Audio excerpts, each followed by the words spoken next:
What's up, guys? Welcome back to the channel. I'm Lieutenant Nathaniel Flint of the Landship Scorpius, and it's been a while since I've done anything. So I decided to do a video today. Again, keeping up on Rivet Wars news as it comes as best as I can. We have two updates we're going over, the 20th and the 30th updates, which we got some sneak peeks at some new cards and some new changes to these units. These are extremely cool changes. I do want to hop right in and get to these as quickly as possible. So let's jump right in. The first one is the clickbait from the start of the video. The Parman Fix is here. Actually, have we talked about on this channel? So I don't know how much time I want to waste on this, but in the classic Rivet Wars, there was a little bit of a Parman situation. So one of the situations that happened were a list of rulings made by Ted Terranova online, which led to the Parman catapult strategy.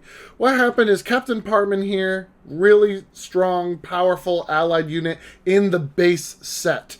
You can get him out, but he buffed Rapid Assault. A lot of people read this as buffing Rapid Assault, his movement 3.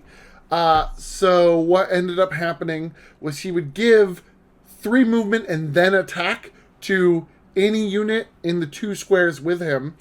And what people would end up doing is it was ruled that this was whoever was in the same grid with him when the grid was activated benefited from that buff. Long story short, he could be in the back line. You would spawn, say, 2 riflemen, and he would Rapid Assault 3 them up and throw them forward, and they didn't have to attack to benefit.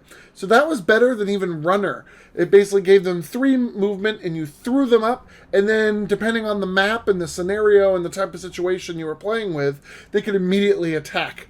He could then move himself up to 3 spaces. You could go sideways to another deployment zone where you had, say, a Hammer 65 pounder, which normally only moves 1, giving them Rapid Assault 3, which would launch them up to the battlefield wherever you needed to, where they could move and then attack, which of course they got 4 spaces. You could do this the same thing with rocket cycles, which don't have Rapid Assault and also can only move up to 2 spaces. They could suddenly get 3 spaces and then attack.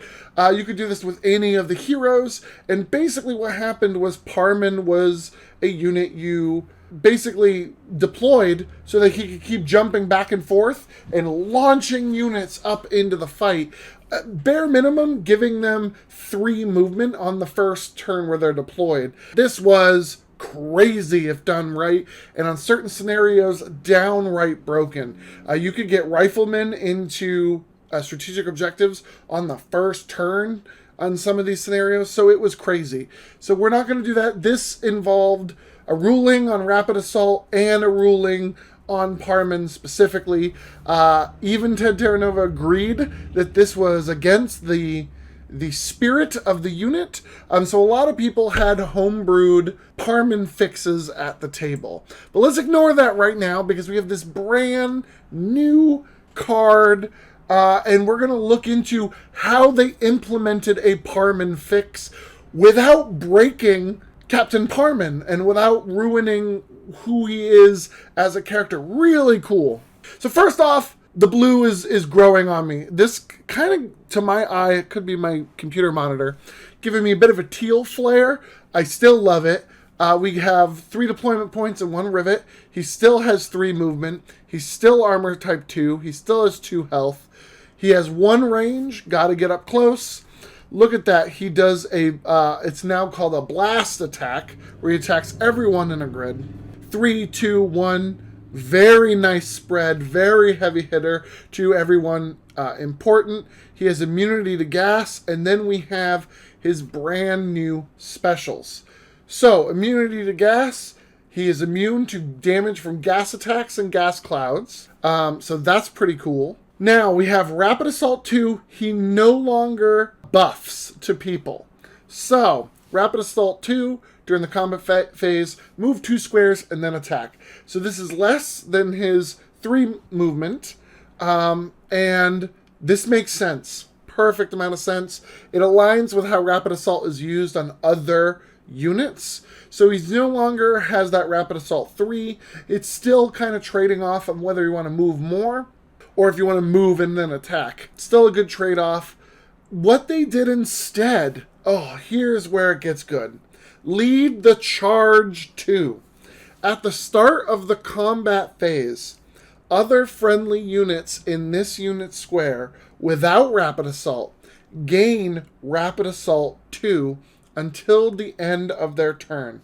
This is an amazing fix. So basically what this does is this takes all the units at the start of the combat phase. So you can't buff units, move, and then buff the next group of units that you're doing. So at the start, you have to stick with this. So this is 2 spaces worth of units right off the bat who can only benefit. Then on top of that, they can't already have Rapid Assault. So you're not going to be buffing and adding to the Rapid Assault of, I know this isn't real, but let's say that mono wheels were there who get Rapid Assault 2. You're not adding 2 to their Rapid Assault, so they wouldn't have Rapid Assault 4. So this is things like riflemen and like rocket cycles and things that don't have Rapid Assault. You got them now gaining Rapid Assault 2. So they're still getting that benefit. You're still getting that feeling of you're all kind of rushing up together. So Parman and this unit can Rapid Assault together and then attack. So that kind of does this charge feeling. But it's far less abusable. And it's not worth it to keep Parman in the back just to keep buffing 2 space worth of units. So it really feels like this is still a good unit. You still want to throw him up. Now the benefits of keeping him in the back line no longer outweigh his need to be on the front line, basically. I am loving this.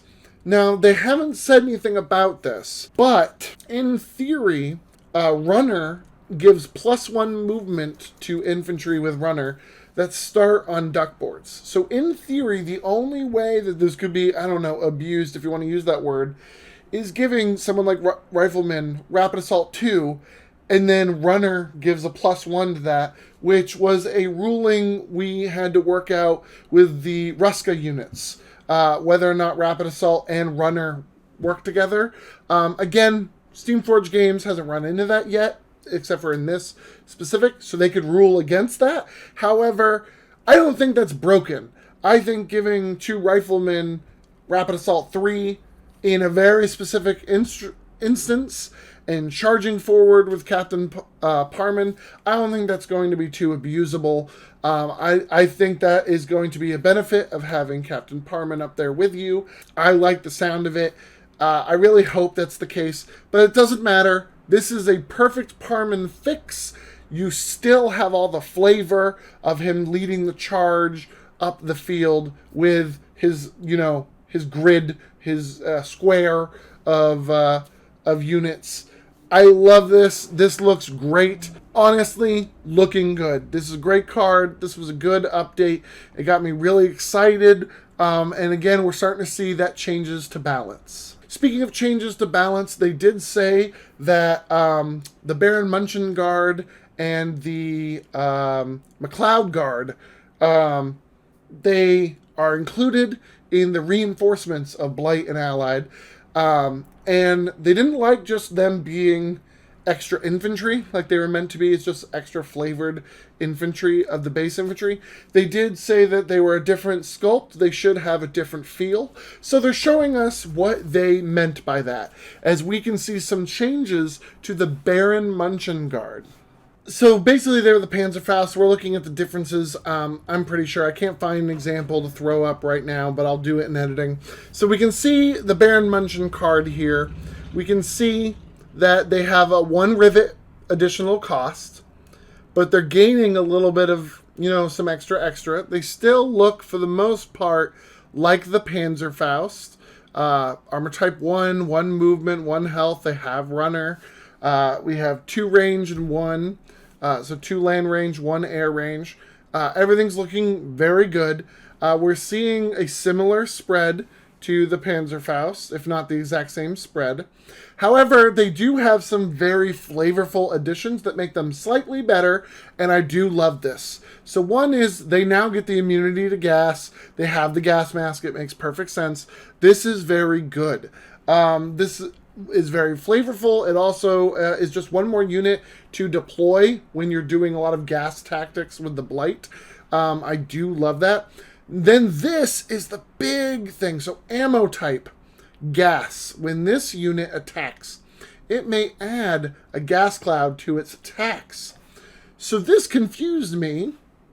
I wasn't sure why they wouldn't just make it a gas attack, but I guess it was my misunderstanding of immunity to gas and how that worked with gas attacks like Baron Munchen's.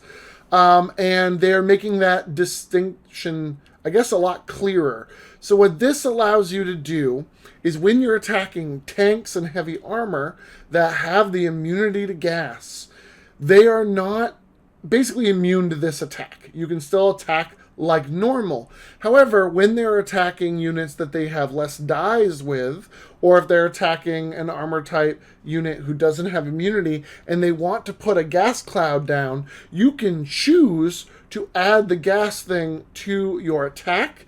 And then basically, even though you're only rolling 1 dice against 1 rifleman, you can put a gas cloud down now for that entire square. And you know, affect the battlefield that way. Very cool. Units with immunity to gas aren't going to be attacked by that one attack, but it does mean that you have a little bit of an extra kick against the types of enemies you may not be really good against, or armor type 2s that aren't immune to gas are going to get wrecked.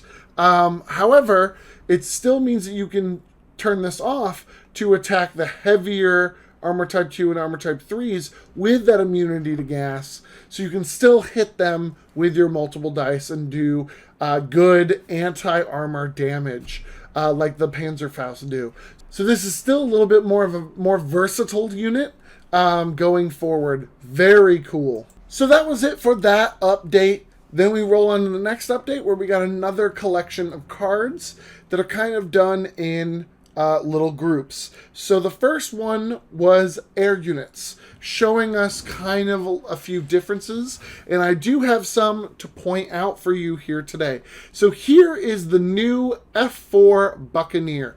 We can see they still have a plug slot. We can see that they cost 2 deployment points. They have 3 movement with a minimum movement of 1. They are armor type 1 with 2 health. Amazing. They have 1 ground range and 2 air range, which with that new air range and how that works for air units and ground units, we can now know that this is nerfed, but it's technically buffed. They still have quite the range for both ground and air that they can touch from their positions up in the sky. So this looks nerfed. I guarantee you this is going to be similar, if not buffed. We can see that they do, again, still pretty good against armor type 1, and then pretty good against, they can at least try to touch the higher armor types. This is really cool. They have air assault. During the combat phase, this unit may move 1 grid before attacking. If it does, it can't move in the movement phase. This is basically a rapid assault. But they made sure, because they changed it to grids, which are now the intersections that the planes move on, not grids that are now squares. So they made sure to change the name so that there's no confusion, and that it's, you know, similar wording throughout for what things are intended. Very cool. Also for F4 Buccaneer, they earned Bolster Defense 1. When this unit is attacked, the attacker reduces the number of dice that they roll by 1 to a minimum of 1. Very cool. Again, with that theme for these kind of air units that are gaining bolster defense is not so much that they are like bunkers or how it's been used before. It's harder to get that critical hit that counts as damage to the unit. So for these air units, probably like what we've heard them describe for the Nemoan units, the flavor text with the Buccaneer is that it is highly maneuverable and all the pilots can do all these amazing aerial maneuvers. That just makes it a little bit harder to hit. So that's what they kind of put up here. It is armor type 1. It does only have 2 health. But now it's going to be a little bit harder for those AA guns and the ground units to hit, especially since air range on the ground has been buffed in total. So this is just another way to keep these guys alive a little longer. The last little bit of change is, as we see up here, is this little symbol for what kind of unit class this is.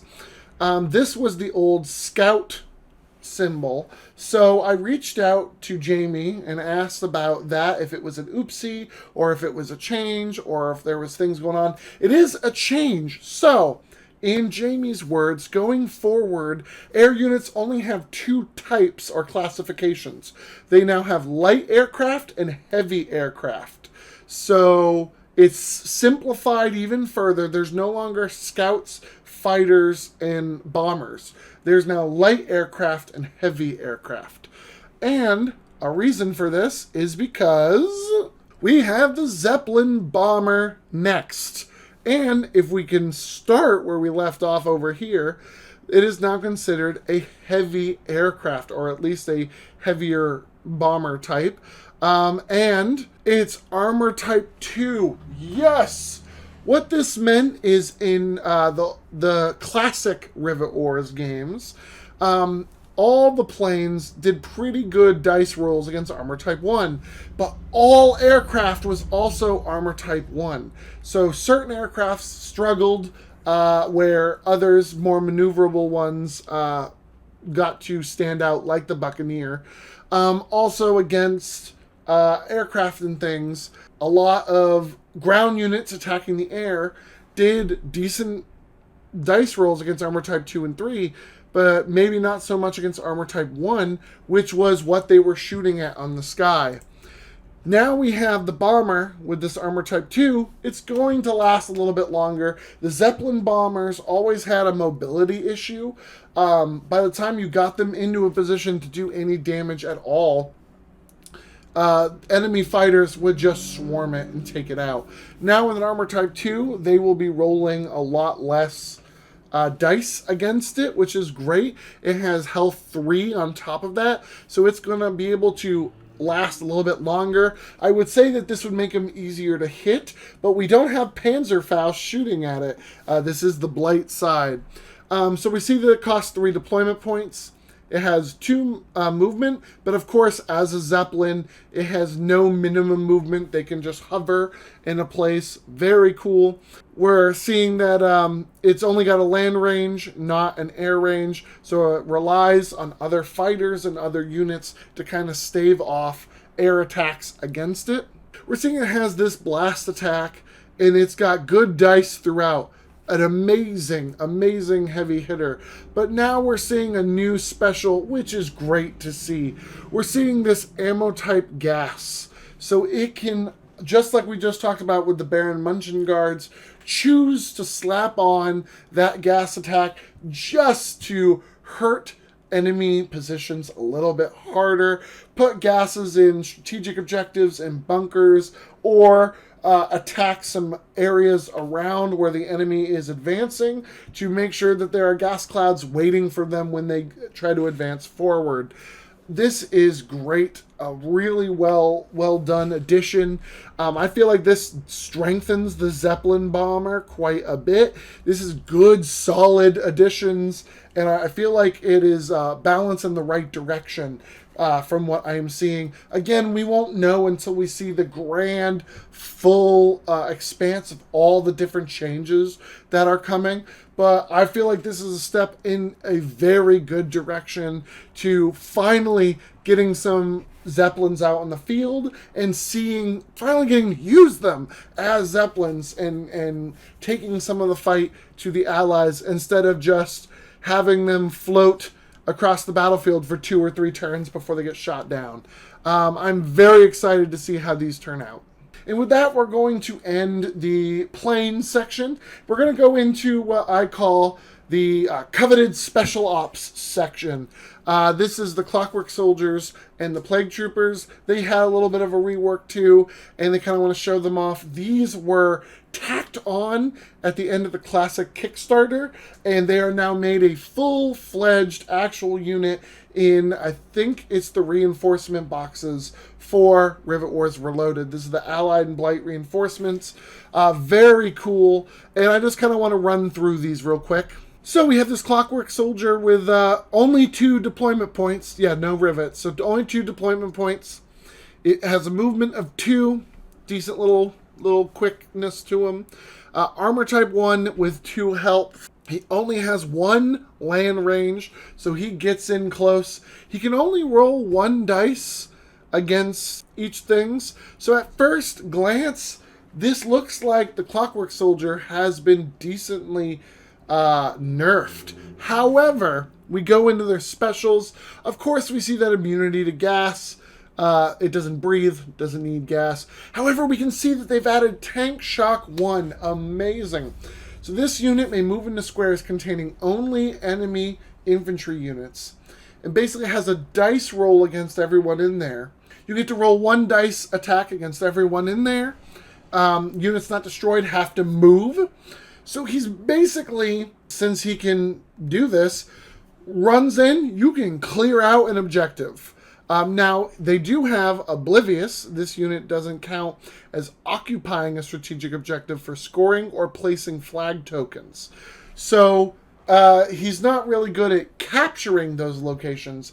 But this is, those locations can only be filled up with enemy infantry units depending on the situation.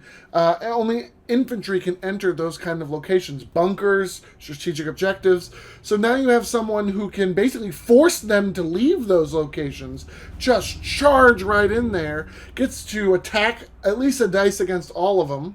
In theory, gets to roll a dice attack during the attack phase when they're 1 away. Although they do get a movement type of 2, so that might not be the case.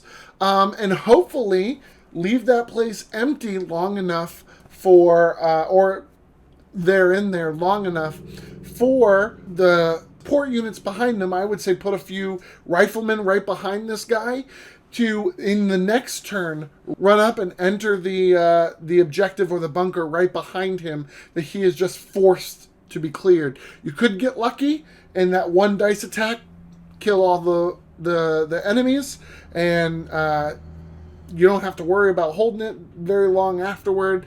Or you could just bother them, shake things up for a little bit, running in there and pushing them all out. Who knows? But this is a great idea, a great tactic.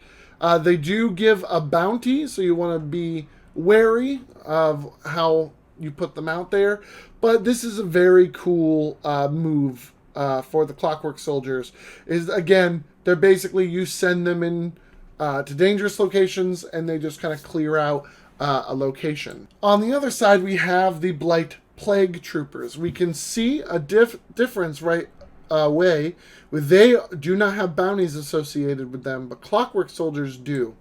I do think that this is a good idea because of the Plague Troopers special, which we will talk about in a moment. So, they as well, 2 deployment points to deploy, no rivets. They only get a movement of 1, but that is because they have a dash action, which allows them to use an action to move up a little bit more.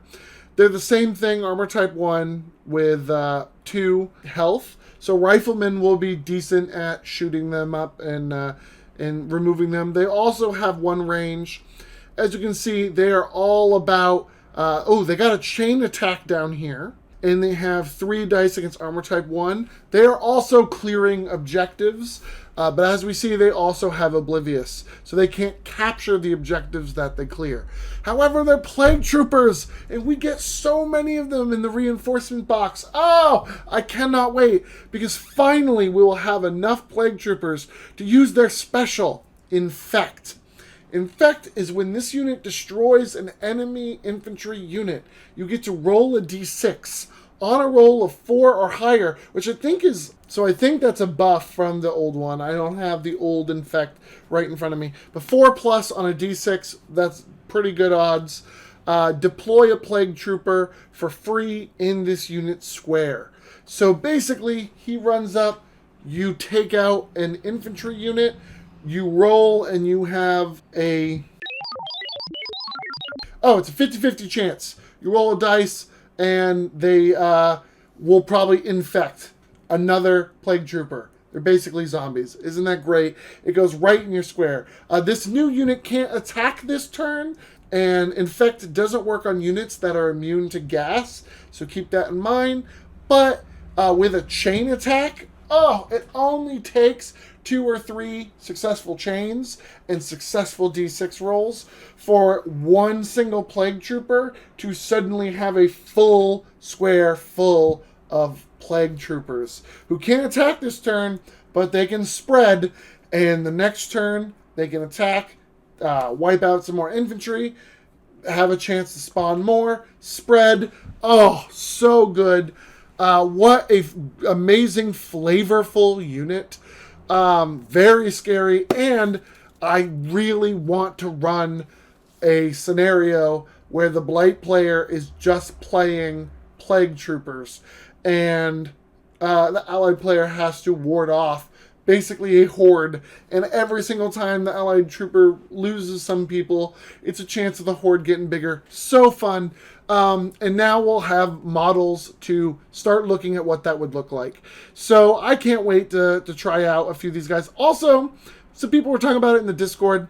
Look at that new artwork. So good. Looking very good. I like the skeletal look of it. Very creepy, spooky, scary skeleton. I love it. I also love the uniform thing. I'm loving a lot of the art. Huge shout out to the artists doing all the unit art and working on the comics and stuff. So cool. I love to see it. So with that, that's all we've gotten in the last 2 months of videos. I think I talked about the Nemoan stuff on this March 2nd one. Oh, March 2nd. Yeah. So it's been about 2 months. We've only gotten about 6 cards worth of stuff, but we're getting really good intel into all the kind of changes that Steamforged Games is looking into and how they're looking at the role of each unit in the game and the kind of game they want to move forward with. Also, love it or hate it, we are seeing good nerfs and decent buffs to certain units. I'm really hopeful now and a little bit excited that we might finally end the Allied side supremacy. I feel like we are now getting Blight not just looked at as the bad guys and just the other side that has to be in the game so that the Allies can shine. We're finally getting, with a lot of their cool designs and everything, we're now getting cool gameplay stuff and a lot of common sense things. We are starting to see this asymmetric game start to get balanced in a lot of ways. I think that's a lot of that is because you guys out there in the community talking about strategies and holes and homebrew unit changes and things you've noticed and strategies and things, and we're starting to see that, and we're starting to see not just we got to make them all even, but we're starting to see the asymmetric stuff being leaned into and we're not just making certain ones good and certain ones bad because they're asymmetric. We are now going to make them all unique that work in different ways. So I'm very excited about that. I can't wait to try out the new aerial rules, and now we have some cards looking at the kind of changes and balance things. I'm very interested in seeing how those are handled and how those will end up feeling when they're on the board. The Parman Fix is a big one. I'm pretty sure that's come up a few times. That was a huge hole that could be abused pretty heavily. Now, I think that is royally squashed. And it's stuff like that where it's like, that's not common knowledge to someone who just picked up the rule book, read through it, and then listened to some people during a Kickstarter campaign.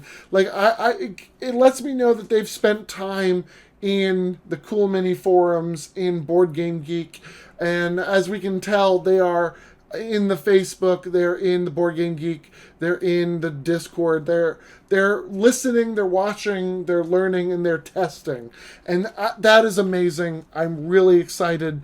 I really wish we had a little bit more updates and a little bit more kind of like behind the scenes, like this is where we are in design stuff, this is how we do this, this is where we are, we have ordered, you know, prints from here, we've gotten test prints from here, this is what they look like, this is what the process is, and we are behind schedule, ahead of schedule, steaming forward. I wish we were getting more of like that kind of development stuff. It feels like they're keeping everything behind kind of a closed door situation.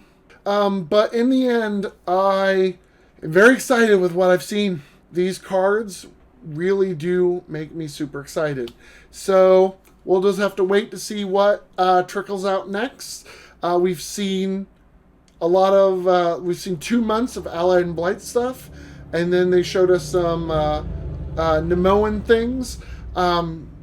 Something tells me that the next batch of cards that we'll be looking at, the next small collection, will probably be a few more Nemoan units we haven't gotten to look at yet. So we'll just be on the lookout. So this last update was April 30th. So we'll probably see something towards the end of May. So I am super excited for this.